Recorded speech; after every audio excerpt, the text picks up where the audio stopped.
What's up, everybody? You know who I am. I'm Jack Slater, aka the Comic Outlaw. Yeah. And we're doing a little DVD review here. You know me that I love me some horror. And I also like me some motherfucking Nicolas Cage. Oh man, if you watch my Web of Spider-Man review in Outlaw's Corner, Spider-Man, the dimensional one that me and Magnus reviewed, Nicolas Cage is one of those actors that he makes really, really good movies or really bad movies that are good or really bad, good movies sometimes. Like, yeah, he's just kind of a maverick. And when he plays a character that is to be hated, you really hate him. I mean, like, he does a very good job at what he does. You know, he's a great actor. But he's turned out some interesting movies, but all actors have over the years. But this one, and I shit you not, is one of the best Nicolas Cage movies I've seen in a long, long time. And it happens to be a horror movie. I'm talking about Willy's Wonderland. So you guys check that out. I'm trying to get the glare out of it. Boop, boop, boop, boop. Check out the back. Now, this romp...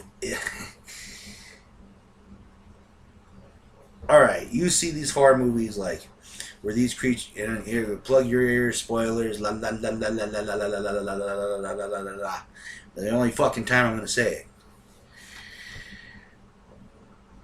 Some movies like the creatures are just having their way with people, they're murdering people left and right, you know, and you always wonder, you know, where's the hero? Where's the guy that's gonna come in and kick some ass?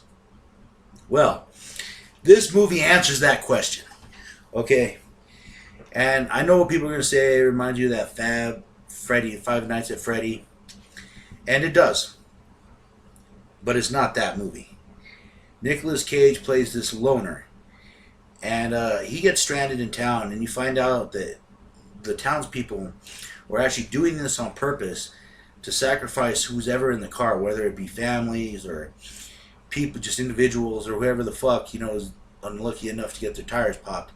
And they have him stay at this Willy's Wonderland, this broken down sort of like pizza place, like the way Peter Piper's was back in the day, where it had dancing animatronics and video games and pizza and all that other shit. But this place was owned by, I guess, like a sadist, and he got all kinds of other killers and pedophiles and other scum together that me and my old friend would just love to paid a visit to. But anyways, and they end up killing themselves in the restaurant. They take over the bodies of these animatronic characters, and they begin doing what evil fucking dolls or possessed beings do, and they just start murdering people.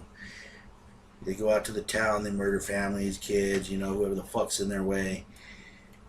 Of course, it started out in the restaurant, but it ended up moving beyond the town. And this is where the townspeople decide to negotiate with the motherfucker. Hence all the sacrificing. But as always, there's always someone that survives, and one of the girls that survives, along with a few of her friends, decide they're gonna burn the motherfucker to the ground. While Nicolas Cage is in there. And Nicolas Cage, oh my lord, he is the janitor. He doesn't say anything. He's like the quiet loner. Like the silent character that Clint Eastwood played in his westerns. You know what the fuck I'm talking about? Look that motherfucker up. Anyways, he doesn't say a word. He's a soda drinking, pinball playing, ass kicking machine. And he just goes to work on these guys. He beats the fuck out. I mean, this guy was a true, like, example of Cobra Kai. Strike first, strike hard, no mercy. But he has his quirks, and he's a very interesting character. One of my favorite parts is one of the girls, he's standing there, he's about to beat the shit out of one of the animatronics. And at this point, you know, it's kind of scared. It's getting ready to... And the boss told him to take regular, you know, breaks. So when he does that, he drinks a soda and he plays this pinball machine. And the more he plays the pinball machine, it seems the more powerful he gets. Very interesting. And he just leaves her. He literally gives her the fucking knife, turns around, and walks the fuck out and leaves her with the monster. I mean, it is just fucking hilarious. There's so many good things about this movie. It combines the 80s like the classic 80s movies with like the cowboy silent hero genre, and it sprinkles in a modern horror twist, you know, with all the popular video games about creatures eating kids and this and that. This is actually really cool, and it gives you that real old school feel. I mean, it's been a long time since, you know, like I've seen the Banana Split movie, and it was good, you know, don't get me wrong, but it was real predictable. You sort of kind of figured what was going to happen. This, like even if you have sort of an idea what's going to happen, you don't know what's going to happen. And man, it is just so cool to see Nicolas Cage back at it. Nicolas Cage being Nicolas Cage. And the fact that he doesn't say a word makes him all that motherfucking better and all that motherfucking mysterious. He pulls it off in this one. Yeah, there's a few other characters. The teenagers, you know, a lot of them are the typical, you know, fodder for the monsters. But yeah, I highly recommend this movie, especially if you love those older 80s movies, you know what I mean? You like a fun time, you know, with your horror, and a lot of blood, and a lot of murder, and a lot of ass kicking. You will enjoy this movie. This was kind of made in the vein of Evil Dead. You know, that kind of funny-ish, but real good horror. Oh man, like this movie took me for a loop when I watched it. I was so surprised. I went out and bought this the next day. I rented it and then I bought it. I was going to do a whole show just with the DVD that I got, but no. Fuck no. I had to get this movie just so I could show you guys. Those fans of Nicolas Cage out there, and I know they're fans of Nicolas Cage, don't act like you ain't a fan of motherfucking one of his movies. Don't sit there and act like you don't know one of his movies. And if you don't, kiss my ass from here to across the street. But this, recommend it. It was like Ma. Like Ma would have had that like sort of old school Hitchcock kind of effect to it.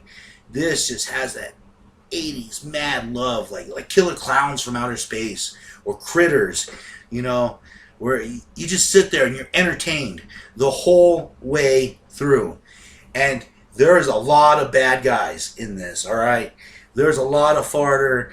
There's a lot of blood on both sides. You get to find out how corrupt some people really are and how the road to hell is paved with good intentions with these townsfolk, especially with keeping a deal with these sadistic, sardonic motherfuckers instead of burning that motherfucking place to the ground. But that's neither here or there. As for the creatures, they are all kinds of fucked up. The effects are awesome. They have a very old school feel to them, but they have a modern twist, and they look old, raggedy, and fucked up. Like I said, it kind of has that vein in that Killer Clowns kind of makeup, just a little more modern. It is really cool to watch, and I was like blown away.